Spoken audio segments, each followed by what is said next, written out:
which have been taken now by the two sides, although it's only 5-5 because they've actually missed one each, of course. So it won't be long before the goalkeepers are called upon to take penalties as well at this rate. So it's 5-5 on penalties. And the tension gets even worse. Cassie will take the next one for the Ivory Coast.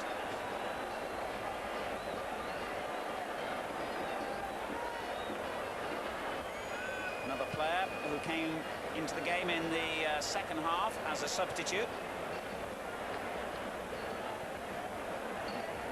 Fascinating to observe players' little habits at moments like this. He went to relieve the ball himself. He wants to be absolutely sure that it's placed where he wants it placed, not where the referee wanted it. So Cassie to put Ivory Coast back in front, and he has! These penalties are dangerous, right down the middle and high, but into the roof of the net it went, and the Ivory Coast take a 6-5 lead. I thought for one awful moment Al, he had ballooned that right out over the bar, but it's nice to see the net bulging with it. The relief must be immense for a player who, as Martin so graphically says, has to come all the way from the halfway line. That must seem like the walk of the condemned man from his cell to the gallows, and then going back. I would think they skip back. Amar waits and wonders what kind of a walk back he's going to have. Remember, if he misses this, Ghana have lost the trophy. He hasn't missed it. It's 6-6. The drama goes on. But it's very rare you see so many successful penalties in a game, or rather in a shootout as this. We're now down to the 8th penalty for each side.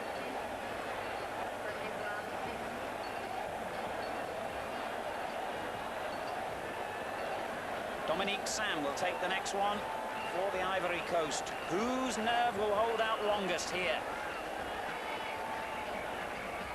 They're trying to look calm inside. You can only begin to imagine what must be going through their minds and what kind of turmoil their tummies must be in at this moment. Sam with the kick, and he scored. It's 7-6 to the Ivory Coast.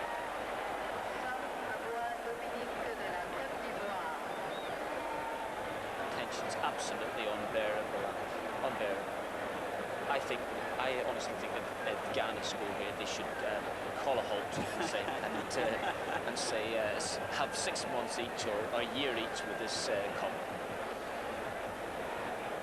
I don't think I've ever actually seen one of these shootouts go on quite as long as this. 7th player from each side who had to take the kick now. Aboura, the latest one for Ghana. This to keep them in, and he has. 7-7 from the spot, would you believe? It may be a lottery, it may not be a very satisfactory way of deciding a championship that's lasted for a fortnight, but by heavens, it's gripping entertainment and excitement. 7-7 from the spot.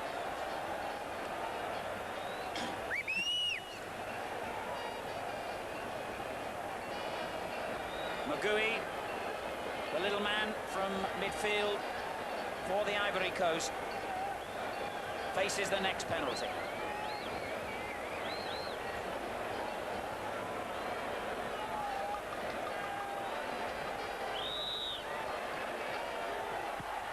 Oh, the goalkeeper guessed right again, but couldn't keep it out. Magui has made it 8-7 to the Ivory Coast. On a personal note, Alan, I'm also very pleased that he scored as well too, because I think he's an exceptionally talented little footballer. You're absolutely right, he faded out of the game in the latter stages of extra time, but he's done his bit.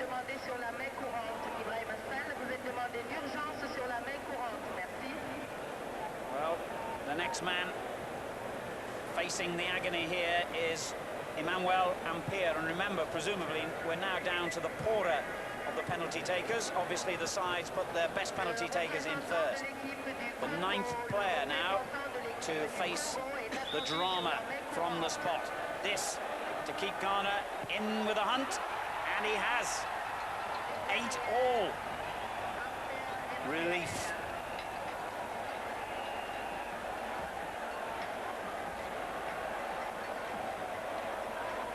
Well, I make it now that we're only one more penalty away from the goalkeepers having to take them against each other. The next man up will be the 10th players on each side. So we really are down to the bare bones now, so to speak. CA has been given the finger of fate. It's 8-all. Only 2 penalties have been missed in this entire shootout.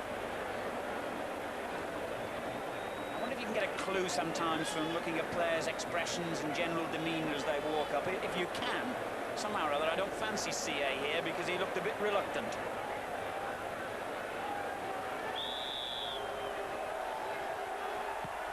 I was wrong. He hit it well enough.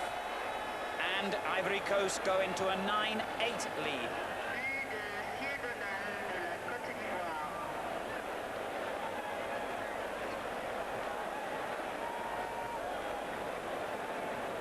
Well, in all the time I've been watching football all around the world, I've never seen a penalty shootout go this far.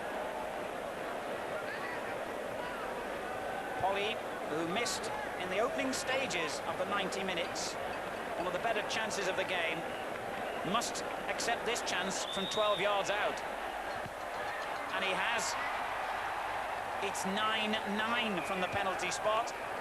And now we will face the prospect of the goalkeepers taking penalties against each other.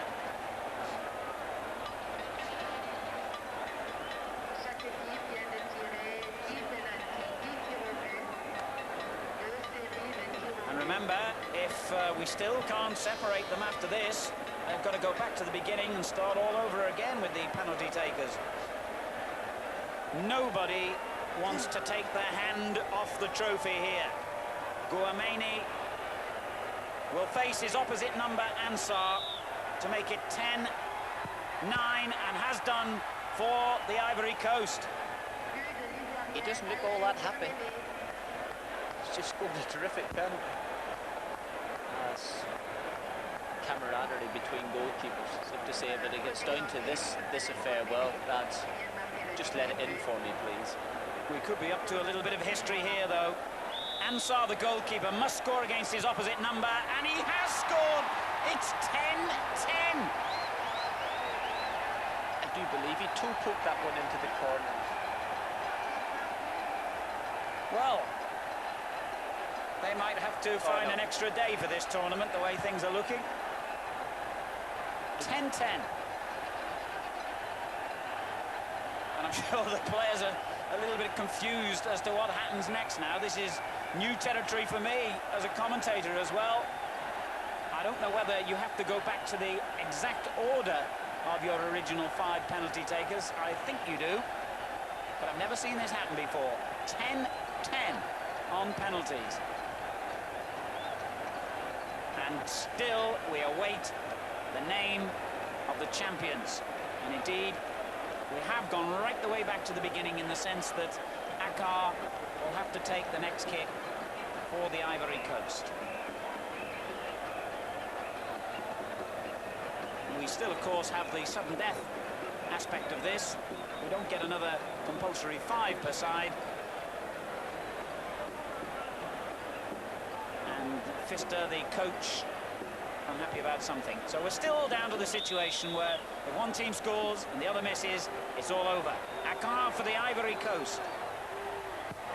It was a bit lazy and a lot of fortune went into it.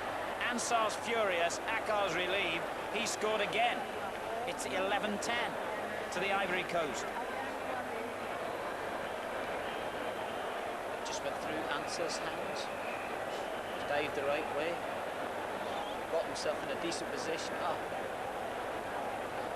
So presumably now, Bafo, the captain, will come forward again. Yes, there he is, to take this next penalty for Ghana, and must score.